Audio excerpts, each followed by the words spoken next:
Sam,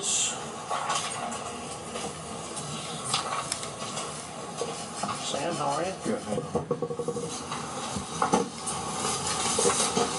You may recall that there was a complaint filed by Mr. Stephen Herbits against Assistant City Attorney in the City of Miami, Robin Jones Jackson, alleging a violation of the Citizens Bill of Rights, and that was complaint 15-27.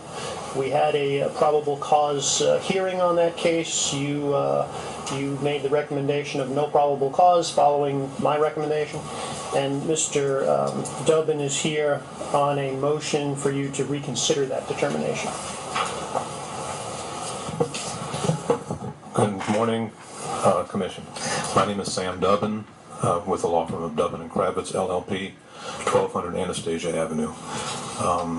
Representing Stephen Herbits, the complainant, and we very much appreciate the Commission's giving us the opportunity to address what we regard as a very serious situation in the processing of, we know from his complaint, a complaint raising serious issues under the Miami-Dade County Charter Citizens Bill of Rights. And Mr. Centurino actually framed the issue that we're talking about here a moment ago when he talked about the importance of having an active citizenry and holding local government officials accountable for following the law and following their obligations to the public. There is a coincident obligation on the part of the city officials to follow the law and to be accountable to the citizens. And this comes up in the context of the Citizens Bill of Rights of Miami-Dade County, which has a truth in government provision which prohibits a municipal official from intentionally providing false information to the public or withholding significant information. We've submitted, my client submitted a memorandum in April, and I sent a letter prior to the last scheduled meeting, which I hope you all have received. The letter that I sent included a copy of the transcript of the March 9th Commission meeting at which the Commission addressed the advocate's recommendation of no probable cause, because I'm going to be referring to that because it's extremely significant. I don't want to go into great detail about the profound flaws in the investigation and the presentation by the staff and its finding of no probable cause. I believe we've submitted ample documentation that when Ms. Jackson appeared before the City of Miami Commission in response to a commissioner's, when Mr. Herbits presented his concerns about how the Commission was going to approve a project that would have drastic consequences to himself and his neighbors and was violating several provisions of the Miami City Charter in the process, including leasing it for a quarter of fair market value based upon appraisals that had been obtained and not provided to even the Commission, when a commissioner mockingly, after a sidebar with the Assistant City Attorney, asked her, well, I'm very impressed by the arguments that have been made by the public. What can we do about it? And I believe we've thoroughly documented that at the time, Ms. Jackson made at least two egregious violations. One is in representing that there was documentation that the city would be liable for $58 million in damages if it didn't approve the project, and that the city had a good faith obligation to approve the project based upon an agreement that had been reached in 2010, but withholding the critical information that in 2012 the developer had violated a critical element of the agreement with the state that enabled the project to begin with, which was that it had to satisfy hundreds of thousands of judgments of record, and that agreement itself specifically provided that a violation of that provision, a failure to rectify those judgments, terminated the agreement and that there would be no cure rights available. That was in the operating agreement.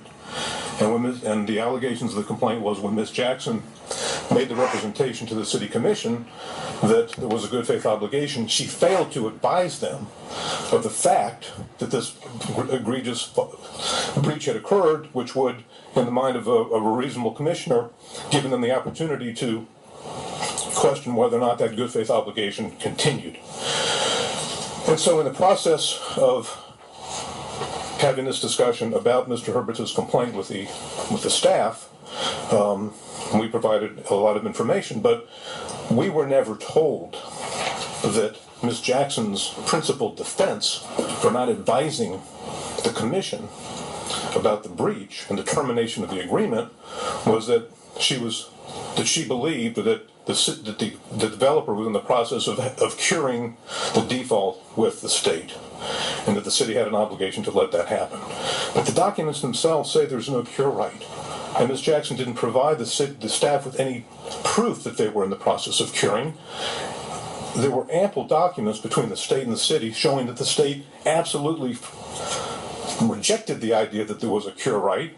The city had already gone on to other potential remedies to try to get around the problem of the breach. And by not informing Mr. Herbits that this was Ms. Jackson's principal defense, the staff failed to obtain the information that would have proved that there was a problem with the information she withheld from the commission.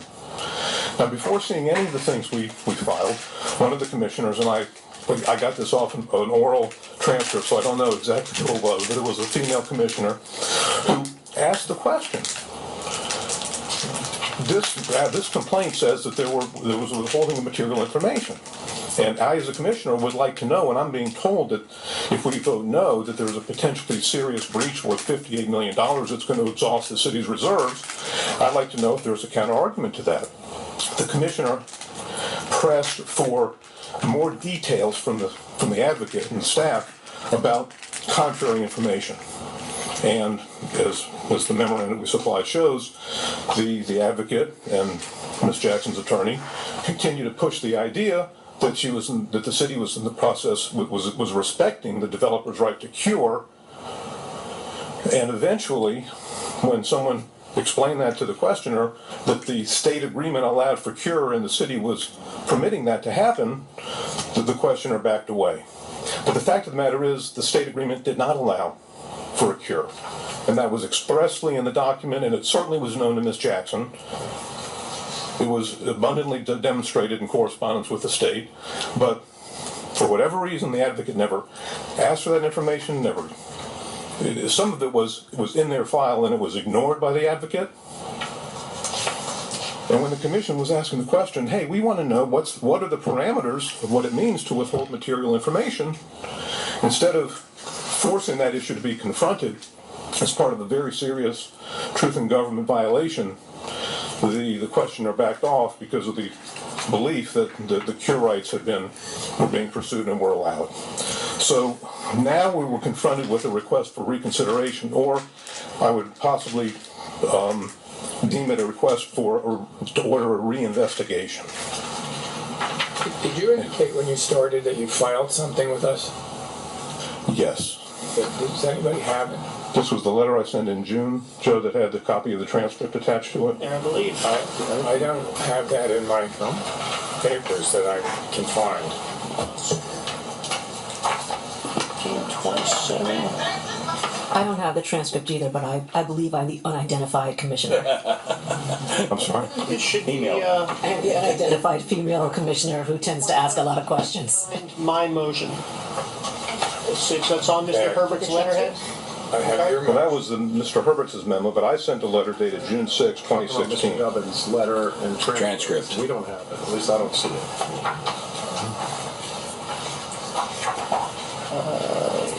Well, these are the... No, I don't have it. We have that. And it's not in the supplement. That's not Mr. Gubbins' No, and it's not in the supplement either. That's Mr. Herbert's. June 6, 2016, I sent it to Joe and to Michael and asked it to be distributed to the members of the commission. You don't have I apologize if it was not included in there, Mr. Chairman. What I point out, though, is that for our purposes here today is not to have the reconsideration of the case. It's for Mr. Dubbin to come up here and explain why he thinks he's entitled to. I understand. I just wanted to make sure that I heard you correctly and that I was paying attention and listening, and I've been looking for it, and I don't have it either in the blue book that was delivered at home or in the supplement today. Yeah, just so you're clear, Mr. Moraski, we understand what the motion is, but he has made reference to it, and we think it would only be appropriate to I saw the letterhead from Mr. Herbits in here, and I thought that was the material, so I didn't look any If Commissioner wants it, I can go. Well, but I think it would take us time to review it. Right, I will quote from it and ask you to take it into consideration if because I want to get to the larger question here. But as you can see from Mr. Herbits' letter, this investigation was deeply flawed, and whether there was bias subjectively or objectively viewed because of the fact that it appears that the investigation and the advocate were making subjective determinations about Mr. Herbits' credibility based upon collateral information and incorrect information is only part of the problem. The problem is that a no probable cause recommendation was made to this commission with vastly incomplete information, and when it was presented in response to questions, and I will quote from the transcript as an example, one commissioner raised the following point. My point is, what is the definition that we should rely on in terms of omission of the facts? So to the extent that the commissioners relied on what the city attorney is telling them, would it have been a fact that would have changed their decision if the city attorney had said, you've heard what he had to say, but the city's position is that we will be in breach and there is no other argument. I guess that's my concern. As a city commissioner, I'm not necessarily going to rely on the argument that some other person is complaining. I want to know what the city attorney tells me. If the city attorney tells me, I'm going to make a decision that I think might wipe out our reserves by possibly being in breach, I think it is an important fact to know, by the way, there is another argument, and we need to look into it more. If I want to vote that I don't want to wipe out our entire reserves, then I want to know that there is another point of view. What I'm looking here, because we don't have the whole transcript, this looks like a relatively definitive statement. When she says that it would be a very, very expensive potential breach. If there is another cognizable, colorable legal argument, then the commissioners may have wanted to know that. I think I would have wanted to know that as a commissioner. That would have been an omission of a material fact to me.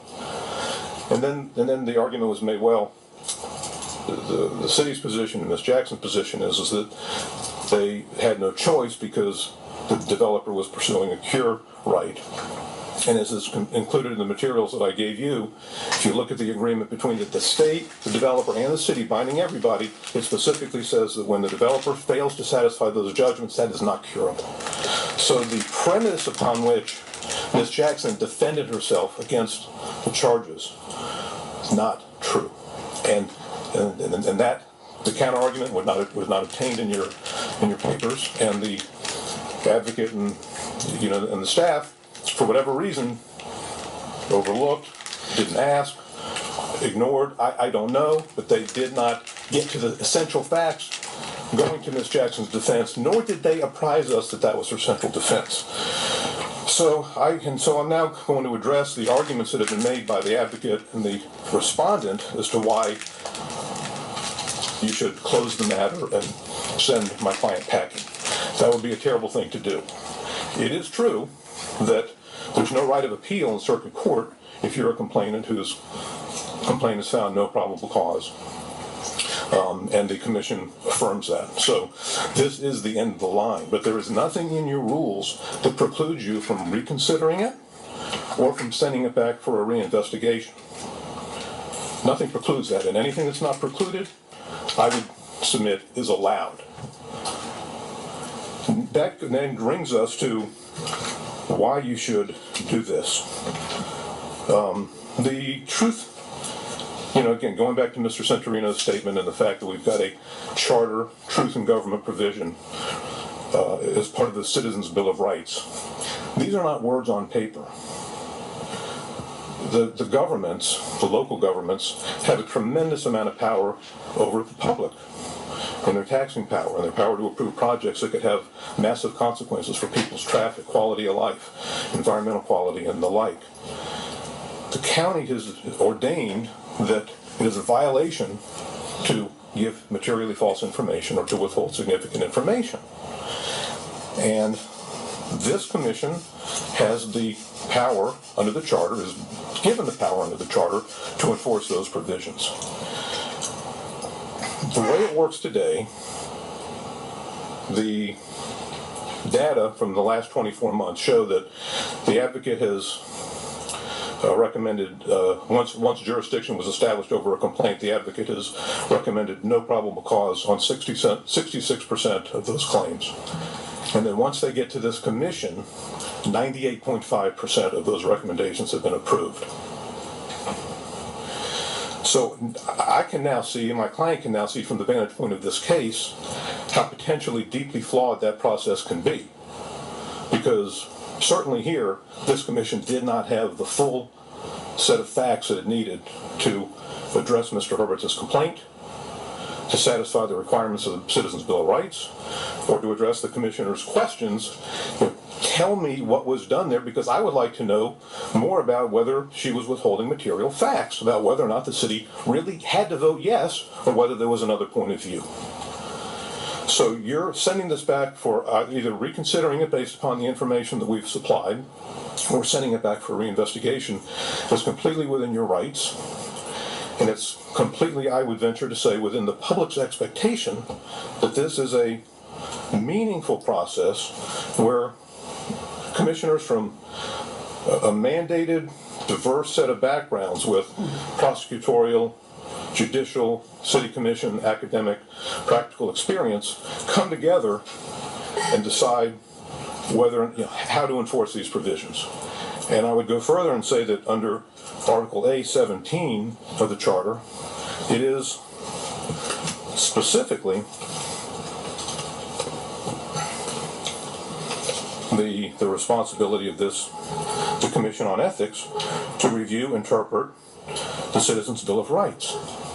So the Commissioner's question about where do we draw the line here about when what information is material to a Commission's decision is not a decision, respectfully, that should be made by the staff or the advocate. That's your decision, and it should be made based upon a full set of facts. Now, one of the other, so the argument that there's no provision for reconsideration or sending it back for a new investigation does not compel the result that the other side wants here. Now, there's another argument being made that Mr. Herbits is forum shopping because he previously raised this issue in a civil lawsuit. Well, he's not forum shopping. He is, however, trying to impress upon the public, the courts, this body, and the public, and the city commissioners in general, that this Citizens' Bill of Rights, truth in government provision, has to mean something, or else it means nothing. Now, the Charter provides specifically that remedies for violation, this is Section C. A citizen may bring a cause of action alleging a violation of this article filed in the Dade County Circuit Court pursuant to its general equity jurisdiction. It also provides the Commission on Ethics and Public Trust may also enforce the provisions of this article and may impose any penalty authorized by the county code. So the Charter itself provides for two different paths to enforce this. It's true that in September of 2014, Mr. Herbits brought a claim against the city for violating the truth in government provision of the Charter in connection with the approval of this project. That was in order to get the court to say that the city action was invalid because it was based upon bogus information. Now, this is because there's been some insinuation that Mr. Herbits has, personal grudge or something like this. And I want to disabuse everybody of that from the start. This is about the integrity of government. This is about the Charter, the Citizens' Bill of Rights, and whether or not it has any meaning in this county. So in that lawsuit, the advocate's description of what happened in that case is not entirely accurate. The circuit court said that notwithstanding this provision of the county charter, which is a citizen may bring a cause of action alleging a violation of this article in the Dade County Circuit Court pursuant to its general equity jurisdiction, one circuit judge said that the county basically doesn't have the power to authorize a citizen to go into court to enforce the Citizens' Bill of Rights, was persuaded by the argument of the city and the developer that the general rules of standing superseded the county's power to authorize enforcement in court of its charter. In other words, they made the argument that because, in their view, you have to have a special injury to have standing to bring a lawsuit against city government, that general standing principle also applied to the county Citizens' Bill of Rights. That order was appealed to the 3rd DCA. Correct. That's before the 3rd DCA. Had oral arguments already been presented? Oral argument was presented on April 19th. And they still have not ruled? Have not ruled. Now, that is part of a larger case in which Mr. Herbits and other residents of Venetian Causeway have argued that the development violated 3 provisions of the City of Miami Charter, as well as the Citizens' Bill of Rights, Truth in Government provision, as well as one other count based upon the failure to meet the deadline. And those general standing principles are definitely front and center with regard to the first 3 claims. You know, the enforcement of a charter and what's required. Can anyone enforce the charter if it's a void act, which used to be the law, or do you have to have special injury? The idea that a separate provision of the county charter authorizing somebody to go to court would require a special injury is unprecedented, there's no authority cited for it, and I would venture to say that the court was skeptical of that decision. However, being thrown out of court on that basis, Mr. Herbits then filed his complaint with this body, because you had the jurisdiction to enforce it. Now, it's also been suggested that why doesn't he just file a bar complaint? Because there is some uneasiness about using this in connection with, a lawyer, advising the commission or whatever. And his answer to that is he believes a bar complaint would be viable, but he is not after Miss Jackson. This is about whether or not, the developers in this town and the commissioners who support their projects can, however finagle, twist the arm, whisper in the ear of the city staff to say things that aren't true in order to advance projects that may well violate the law, and in this case we believe do violate the law. And what standards will be applied to those city officials by the governing authorities? And you are that governing authority. And we believe that it is incumbent upon this body to reconsider this based upon the evidence that we've supplied, or send it back for a new investigation, because you're the ones who should define, and you're the ones who the city council, city commissioners, city administrators, assistant city attorneys should be thinking about when they're tempted to give false information or withhold material information about a public matter when the citizens are going to be profoundly affected by it. Anybody have any questions for Mr. Dubbin? Thank you.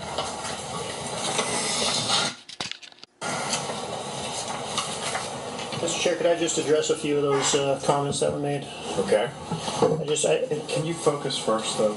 Yeah. I don't mind you addressing this. I'd like you to focus on, because I read your memo, whether we have the authority, in your opinion, to reconsider or reopen the investigation. I don't think you have specific authority. I mean, I think you guys can do whatever you decide to do. That's not what you said in your memo. Okay. You said we did. It says that the enabling ordinance does not permit it. It doesn't make any allowance for you guys to enter into any kind of motion for reconsideration. From a practical standpoint, I'd ask you to take a good hard look at whether or not you want to set a precedent of having somebody come in here and every time there's a finding of no probable cause, allow people to come back and say, no, Morawski screwed up, he didn't do a good investigation, you should open the investigation again. There should be a certain finality for all the parties involved that's based on what we've done here and the conclusions that we've made. I was a prosecutor for 7 years. I never presented a case to a grand jury and asked them to return a true bill that I didn't believe that I could prosecute. And I feel the same way when I come here with a complaint. I don't give you a case and say, find no true bill, because I thought, I really could prosecute it. If I'm asking you to find no true bill, it's because I don't think there's any evidence to support the charge. And in this particular case, where we're talking about a Citizens Bill of Rights violation, keep in mind that's something that we've just started enforcing. We have, I think, one precedent in that case, and that case is the one against Mayor Hernandez, where we had a sworn statement and testimony on one hand, and we had filmed testimony on the other hand. That was a pretty good case. That was pretty open and shut. This case is even more squirrely, if you will, because Mr. Herbits says he's not traveling down the road of knowingly furnishing false information. That's not what he's arguing. He's saying, no, she omitted significant facts. So he's trying to argue almost the negative, that she violated by omitting the significant facts. And I'd submit that Mr. Dubbin just put his finger right on it when he stood here and told you that what she did was not provide her commission with the other point of view. Another point of view are not significant facts. What his entire case is based on is that the city attorney is somehow guilty of a truth in government violation because she didn't tell her commission what Mr. Herbert's position on a case is, of which he is not a party. The city attorney's office has a position that they've taken for many years. This contract goes back to, I believe, 2001, which is why we asked for an extension of time in this case to do our investigation, because we reviewed everything from the beginning, and it's a fairly complicated issue. So to make the argument that somehow an assistant city attorney is guilty of truth in government because she doesn't sit there and tell her commission what somebody else who's not a party to the contract thinks should be the facts of the case, to me that's absurd to think that you're gonna hold somebody to that kind of standard. Isn't the allegation that she did not tell them that there was no right to cure? If I parsed out the 20 minutes we just heard, isn't that part of the issue? Because I was the person that was extremely uncomfortable with this issue before, because my concern is, it's not another point of view, it's can you cure or can you not cure? Well, unfortunately, Commissioner, it's not that simple. And what happened after Mr. Dubbin and I met, after the case was over, after you found no probable cause, I sat with him for 2 hours. 2 hours, and he explained his entire case to me. I asked him one question when we were done that he couldn't answer. I said, Sam, if there was no right to cure, how come 2 weeks after this vote by the City Commission, the state of Florida gave Flagstone the deed waiver they were asking for? They voted on it and they gave it to them. So obviously between the people who were the parties to the contract, the city, the state, and Flagstone, internally they were moving this contract forward, despite the fact that he has some letter that says, if you do this, there's no right to cure. Well, the parties to the contract felt that we're going to continue to move forward. So it's Did actually, she know there was no right to cure, but that the state was going to move forward anyway? Miss Jones-Jackson? Yes. She was certainly aware that after that vote on May 8th by the City Commission, it was going to proceed. I think she even mentions it in the transcript. She says, once you guys I vote don't on have the this, transcript, so I don't know what she says. well, she tells them once they vote on this matter, it will go to the state of Florida for them to vote on the deed waiver. So to me, that's pretty significant. So the fact that she's just not telling them what his point of view is doesn't rise to the level of omitting significant facts. And I point out that Mr. Dubbin and Mr. Herbits were both present at that May meeting and both made lengthy presentations to the same commission that heard everything that Miss Jones-Jackson said. So all of the arguments that he's made that he wanted her to make, he had already told them. So they were in possession of all the information that was given to them. That's why I came to the conclusion that there was not sufficient evidence to go forward and charge this person with violating the truth in government provision. Is the allegation that she failed to tell them material information? So it doesn't matter if somebody else told them. It doesn't matter if it's their point of view. The question is, did she tell them there is a right to cure? Matter if they hear it. It's the same thing I said last time. I don't care what 50 other people say who have a point of view. If it's the city attorney, they have an obligation to tell me the material facts. And if you omit a material fact, to me that's problematic. So if the sentence is, there is no right to cure, but I just want you to know all parties have agreed that notwithstanding their lack of right to cure in the contract, they're going to go ahead and proceed. That's a different thing than affirmatively, definitively saying, whatever it is that that she said at the time. Again, I have no transcript. the commission- That was the problem I had last time. That's the problem I still I have don't want now. to re-argue the case here, but the commission was certainly aware that after they voted on whatever it is they were going to vote on, it was going to go to the state of Florida for them to vote. That's why it was sort of time sensitive. That they had to get it done in a certain amount of time for the Florida cabinet to get a chance to vote on it. So they were well aware of that. Just going back to the whole reasons why we shouldn't allow a rehearing on a probable cause determination. Again, there's nothing in our enabling ordinance that allows for it. In addition, Mr. Herbits is seeking not just to have a re-argument, but to have his lawyer come in and make it. So in a sense, appoint Mr. Dubbin, the complainant's lawyer, to be the special advocate to come in and argue on his side. There's no precedent for that either, and I think that would be a bad precedent. And there was another argument, I don't think Mr. Dubbin even raised it, but there was an argument that Mr. Herbits was excluded improperly from the hearing.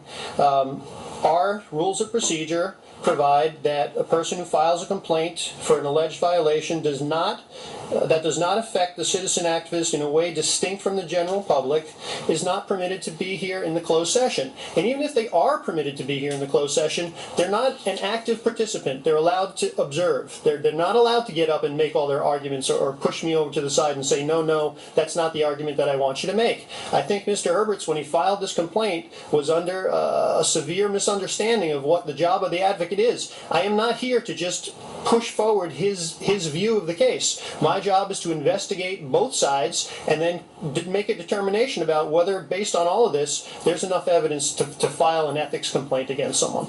And that my opinion in this case was that there was not. In paragraph 6, because I haven't read the whole statute of 2-1075, the enabling ordinance doesn't allow, there's not a provision that allows for it. Does it prohibit reconsideration? And then second, when you say that the probable cause determination is not appealable, does that mean it's not appealable to this body or not appealable to some outside body? It's not appealable to an outside body, for sure. Okay. 2-1075, I'll tell you what it says exactly. 2-1075 sub A.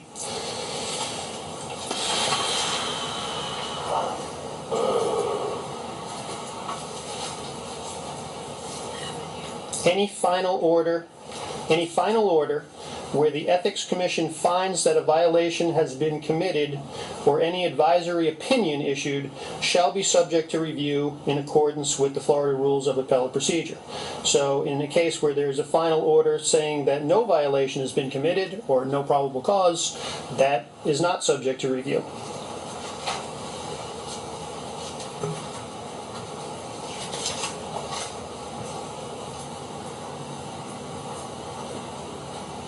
And Commissioner, this is a case where even if you vote to go ahead and reconsider and have it again, I'm going to have to ask you to appoint somebody else to do this case because I can't do it.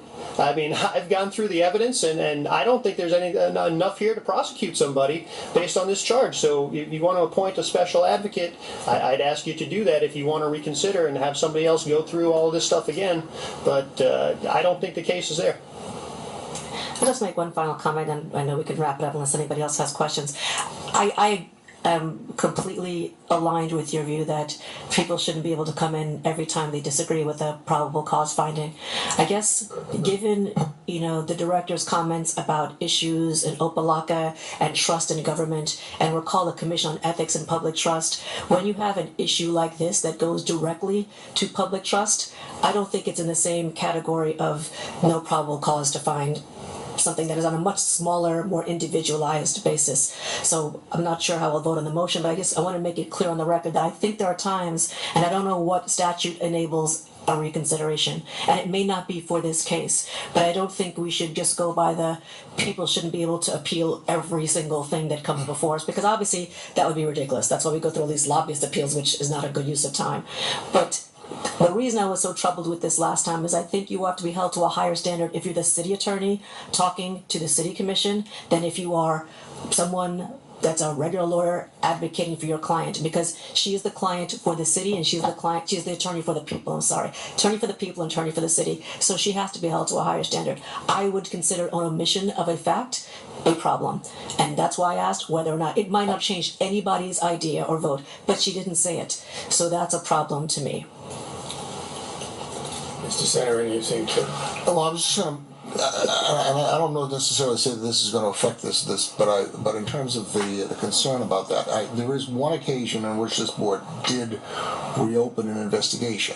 But that had to do with a situation where we had it was an election, the fair election ordinance, and that provides for a sort of a truncated procedure where an outside examiner looks at simply the documents. It's a kind of a judgment on the pleadings, so to speak, and that was the procedure that was elected. The probable cause recommendation was made on that basis.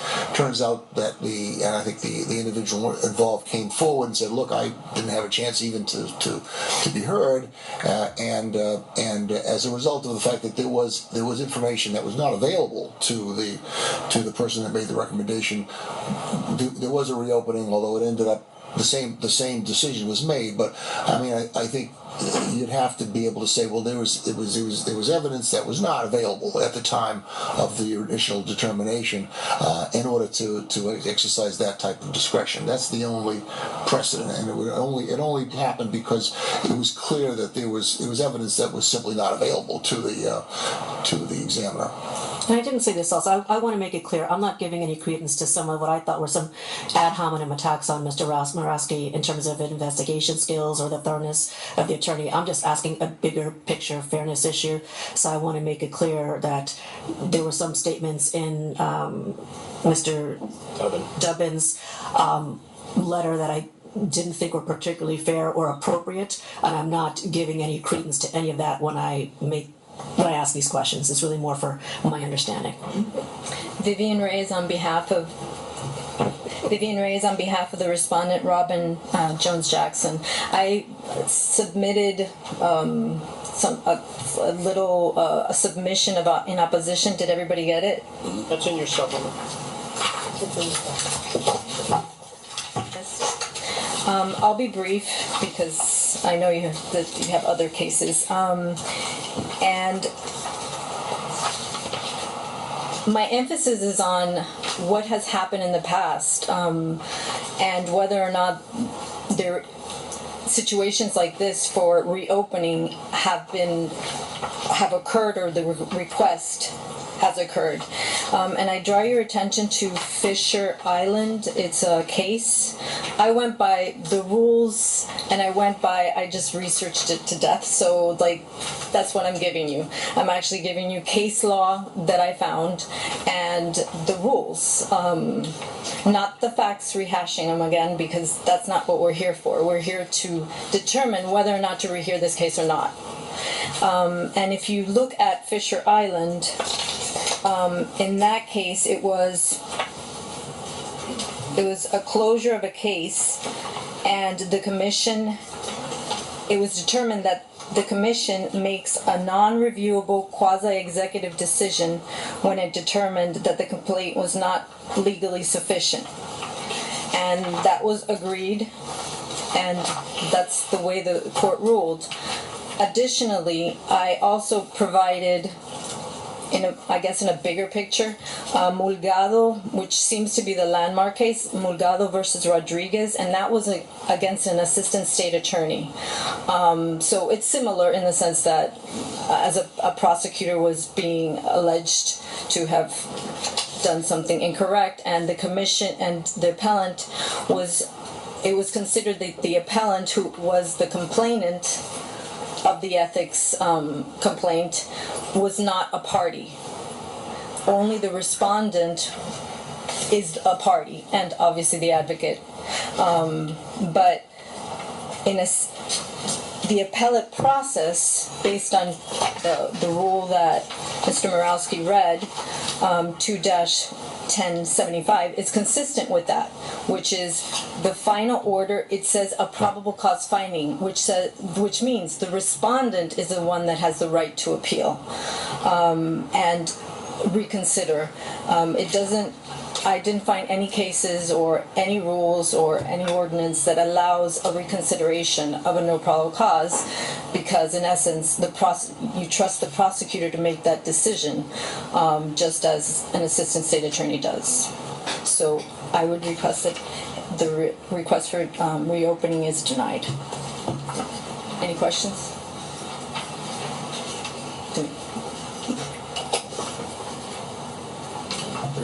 May I please? Thank you. With respect to Ms. Reyes' arguments about the Fisher Island case and the Morgado case, I'm not contesting that Mr. Herbits doesn't have the right to go into circuit court and complain about what happened here. That's clear. What it underscores is this body's responsibility to make sure it gets done right. And in the Fisher Island case, it was actually a dismissal for lack of jurisdiction, for legal insufficiency. This question of whether or not the advocate's finding a probable cause has to be the last word is really one of the issues that's before you, and the extent to which you have to rely completely on what you're presented. Then the purpose of this motion is to send a message to everybody that investigation has to be absolutely thorough and fair.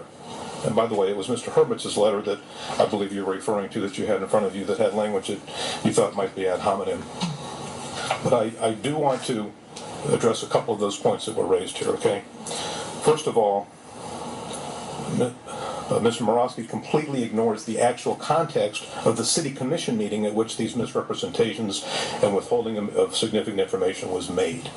That's the point at which this decision has to be viewed from, May 8th, 2014, because in 2011, the city and the developer and the state did agree that the developer could go forward on this property that had been ceded by the state to the city of Miami, even though it had previously said public purposes only. The state said, okay, you can use it for this private development, but the developer has to satisfy these judgments by January 17th, 2012, or else this agreement is terminated. Now, and Mr. Morosky's also right. This was originally approved by the voters in 2001, and the developer had done nothing on the site for over a decade. So that, and the fact that the developer had been had previously failed to make certain payments along the way, and questions that were raised about the unfairness of the rent set at 2002 levels when in 2014, instead of being worth $2 million a year, it was worth $7 million a year. And the county charter prohibits the lease of public land for less than fair market value. In light of concerns by commissioners that were voiced at that commission meeting about why are we letting this go on for 10 years because the developer's done nothing and we have questions about this. So in 2012, when that agreement was terminated, the developer and the city went back to the state of Florida and said, please, please let them back in here. Let them cure. And the state of Florida said, no, there's no right to cure. That was in 2012. In 2013, because the ability to cure had been rejected, the city of Miami underwent a elaborate legal analysis about whether or not the state had to provide permission in the first place. And they had their lawyers come up with an argument that a legislative act in 1919 controlled rather than the deed of 1949, which was what had been enforced by the state of Florida. And one of the lawyers who went about making that argument to get around the need for state approval was Robin Jackson. That's what happened in 2013. Now, the developer's deadline to commence construction was June 2nd, 2014. And the public records we got from the state of Florida and from the city showed that there was increasing urgency within the city and the developer to get the state back on board so that they could go forward. Because without state approval, there's no project. And that's what the record shows. So in early 2014, the city officials and the Flagstone officials went to Tallahassee and said, we don't think state approval is needed because the 1919 legislative act governs. The state said, you're crazy. They said, well, we'd like you to administratively waive the breach. And the state of Florida said, we can't do that because the contract was terminated by its terms and there's no cure rights. That was the information that the city was getting in early 2014. And by the way, if Flagstone was in the process of curing all this time, why didn't they pay the money? In fact, in 2014, they still hadn't paid the money, and that information was available to the staff that was investigating this. So with the state of, so then the state said, why don't you just give the developer another extension? Past the June 2nd deadline, easy enough. And Alice Bravo, the assistant city manager, said, there's opposition, and there's public opposition to this project, and we don't really want to have to go that route. That was the legal and political policy landscape that the city and the developer were facing in March and April of 2014 with the June 2nd deadline lurking. So what did the developer do? He hired Bill Rubin, who happens to be an old friend of mine from Tallahassee, who's the governor's closest friend. And Bill Rubin went to the governor's office, and all of a sudden, the DEP was willing to consider reinstating this agreement. This is well documented in the Miami Herald, etc. So the word went back to the city commission. If you approve this new deal that we're giving you, then we will take it up at the May 13th, 2014 cabinet meeting. So May 8th becomes, it's coming before the city commission. Now, yes, my client and I had been involved with these discussions with the state. We knew full well that the state had opposed it, that the professionals had opposed it. And why did they oppose it, by the way? Because they were leasing this land for a quarter of fair market rent based upon 2002 appraisals, even though they had appraisals since 2013 and 2014 showing that the values had skyrocketed. And the state of Florida said, we're certainly not going to go with that, until Bill Rubin got involved and the governor's office said, you're going to consider this. So when it came up before the commission, we knew that the argument was going to be made that the city had a good faith obligation to let the developer go to June 2nd. And yes, indeed, one of the arguments I and my client made was Flagstone breached that agreement with the state and it's terminated. There is no longer a good faith requirement. Yes, we made that argument. And that's when Commissioner Sarnoff said, well, these people have impressed me, Madam City Attorney, can we renegotiate this? And she said, you have an ironclad good faith obligation to approve this. And if you don't, it's documented that the city that there's going to be a potentially very expensive breach of $58 million. Two commissioners at the time, two commissioners at the time said that they were swayed, that they were inclined to, terminate it, but they were swayed by the legal department's opinion. So one was a no vote, Carollo, and Suarez and Gord said that they were swayed by that particular provision. So when she then defended herself by saying there was a right to cure and that they were in the process of curing, that was not true. And it was not, and it was certainly withholding of material information, as the commissioner said, to not explain to the commissioners what in fact had been going on for the last 3 years between the state and the city. Last point, because this is the ad hominem attacks. There's the complete reliance on the advocate. I understand that's the tradition here, and I think it should be, but it has to be with the message that a complete and thorough and unbiased investigation is required. There are at least two things in this report that was provided that showed that didn't happen. First of all, Ms. Jackson defended herself, her statements before the commission, by saying that Steve Herbits had signed an agreement with the city of Miami not to challenge this project in 2005. And it's true. He litigated it in 2005 and lost and agreed not to challenge the project as it was approved in 2004. That was amended in 2009 and 2010, and it was a new project. So for Ms. Jackson to malign my client's intent by saying he was breaking some rules was unfair, and that made itself into the advocate's report. And another fact that made itself into the report was that Commissioner Sarnoff, who I might add is one of the few people who's actually been effectively tagged with a violation of the Code of Ethics, Truth in Government provision, he said that my client Herbits was a part of a team that lost the bid. Not true. We were never told of that accusation, and evidently the staff didn't even investigate it. It showed up in the report. So this is not an ad hominem attack. I'm simply going on the text of what was submitted to this commission and urging you to send a message that these investigations do have to be thorough because there's no other right of appeal, and that it is you, the commissioners, who determine the parameters of what that truth in government provision means on issues like what is material information, and when should a assistant city attorney provide that to a city commission. Thank you. Anybody have any questions? Okay. Was it a unanimous vote last time on this no probable cause? I'm Do you sorry, remember if it was a unanimous vote on the no probable cause? I don't remember. I would say I believe it was. It was you. It was the questioner. I think you said, "Okay, I understand that." I do believe it. I have a question. I think it's maybe you can answer it. I'm sure you can. But so we're all clear, the right to cure the deed restriction by the state, or I'm sorry, the deed restriction by the state was what was trying to be cured. That was the cure that was apparently not told to the commission. The state of Florida terminated the agreement in 2012 because they breached it. The provision that caused the termination was that the developer was required to satisfy several judgments of record. That provision specifically said that a breach of this provision is not curable. That was part of the agreement with the state of Florida. I get that. So every time the city came back to the state and said, "Can you please, pretty please, administratively waive it," they said, "We can't do that." Okay. So when the word cure didn't even come up at the city commission meeting on May 8th. Ms. Jackson simply said, "You have a good faith obligation to allow this developer to meet the June 2nd deadline." That's what she said. And our position had been, and I think it's a very plausible position, that since the state's permission had terminated, there was no good faith obligation. That she certainly had an obligation to inform them of that.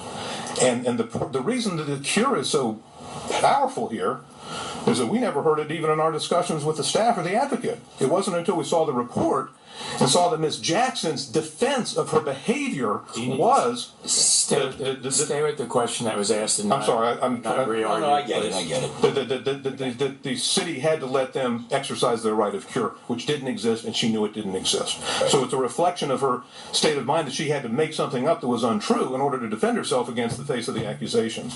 Right, but the state did let them... I'm sorry. No, just so... But eventually, unfortunately, for your position, the state did allow them to cure. The term cure is probably not accurate. The state allowed them to get their waiver of their deed restriction. Only after she lied to the commission and got 2 commissioners to change their minds. Because if the city commission had voted no, that would not have gone before the state. So that after the fact, that political decision that contributed to the process by which lies were made to the commission in order to get that permission is exactly what this is about. Not what happened afterwards, because that got wired in advance. This was getting to the point where that wiring could be executed. Okay. Did Mr. Herbits appear? He appeared. These arguments, he said, this is my neighborhood. The traffic is going to be bad if this project is approved.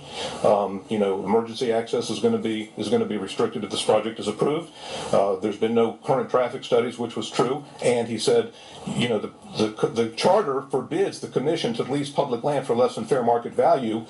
We had a 2013 appraisal that showed that the value had gone from $2 million to over $7 million. We knew that there had been 2014 appraisals that had been conducted before that commission meeting, which the commissioners hadn't even been given. So we said, you need to look at these new appraisals and ask yourself whether you're violating the charter. What Ms. Jackson said was, it doesn't matter whether they're violating the charter. You've got a good faith obligation. I'm sorry, I'm trying to answer the question. You've got a good faith obligation to vote yes. Thank you. I can read you from the March minutes if you like. Go ahead. Answer your question. Commissioner Marine made a motion to find no probable cause to a complaint, C-1527, filed against an assistant mining attorney, blah, blah, blah. The motion was seconded by Commissioner Bernier and unanimously approved 5-0. Thank you. Any other questions? Okay. I think I'll just make a comment. I would not have made the motion if this information, if it was documented, because there's a lot of stuff that you're saying that's not documented here. If documented information, whether I would not have made the motion, I would not have voted no probable cause at the time. Do we need a motion now?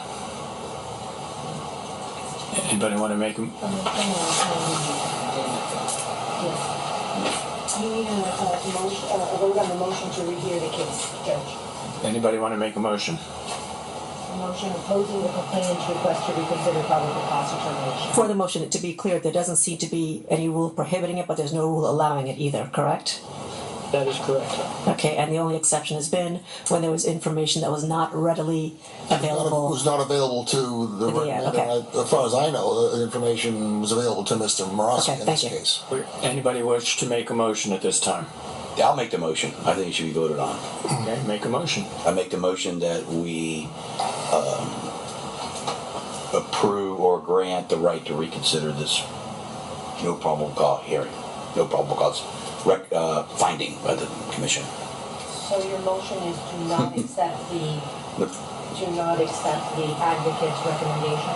No, the motion, I don't know, maybe it's the same result, but the motion is to allow for that issue to come back to commission for consideration. Second. Any discussion? All in favor? Aye. All opposed? Okay, it's 3-1. This motion passes. You vote? That's a vote. You have to vote. It doesn't matter. It's 3-1. I thought I only voted to break a tie. You generally don't. Okay, well, I agree with Mr. Bolito. So it's 3-2. Thank you very much. How do you want to do that Is there a way to procedurally? have it without, just to have more information put in front of us without having it be reinvestigated? Such as transcripts? We'll do whatever you want to do. You want the transcripts, we'll give you the stack of papers that he supplied to, we'll give you everything. You want to look through it all yourself and come to your own conclusion, that's fine. If you want somebody to stand here on behalf of the Ethics Commission and do a reinvestigation, it can be anybody but me, because my mind's made up. So you'd have to find somebody else to appoint, or I think it would be a mistake to appoint Mr. Dubbin. I think he's a little biased. I don't think we asked for that. I think the only thing that I cared about really was I don't mind personally reading through the transcripts of the initial hearing when the statement was made, and I guess whatever, I'd have to sit there and think through it, because again, it's a little bit, I didn't think we were going to get a rehearing. I don't think a whole full reinvestigation is warranted, but I'll leave it to the fellow commissioners as to what they think makes sense. I don't think there needs to be a special prosecutor or What does whatever. anybody want? I guess I would start with maybe whatever additional information wasn't available to us at the hearing. That's what it comes down to. No? You're saying there's none, he's saying there is. I know. So whatever is being submitted as information unavailable to us when we made the decision last time, that's all. May I think the issue is there probable cause? I think we need to move this along. Mr. Bolito needs to leave in 20 minutes. We have several other cases to go. May I go? So you can do anything you'd like, but not talk. We'll work something out. Thank you. Maybe we'll bring it back at the next month's meeting to discuss the strategy. Okay. Anybody have any opposition to that? No. Okay, that's perfect. Thank you. Thank you Next, again. we have probable cause stipulation and settlement in 1606.